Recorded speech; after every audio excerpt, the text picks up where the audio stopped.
प्रथमाष्टमी मार्गशीर मासर प्रथम अष्टमी को प्रथमाष्टमी कहा जाए।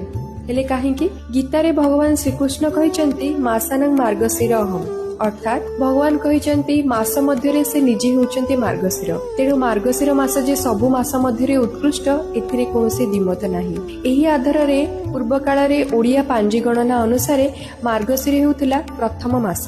एही मासरु ओडिसार विभिन्न अंचल रे विभिन्न प्रकार शस्य जेमिति कि धान बिरी मुग आदिर अमल हुए। तेणुकरी एही मासर प्रथम अष्टमी रे नुआ बिरी रे पिठा करा जाय मां षष्ठी को पूजा करा जाय। मां षष्ठी होचंती सृजन शक्तिर अधिष्ठात्री देवी। घरर पिलांकु से सबु विपदरु रक्षा करंती तथा सुख समृद्धि और दीर्घायु प्रदान करंती। पुरी श्रीमंदिर रे मध्ये एहार प्रचलन रहिछि। एही पूजारे मामु घरु आसीथिबा नुआ पोशाक पिंधि घरर प्रत्येक ज्येष्ठ संतान पढ़ुआ हुअंती वंदापना हुअंती। बड़ देउଳରେ बड़ ठाकुर मध्ये मामु घरु आसीथिबा पाट पिंधि पढ़ुआ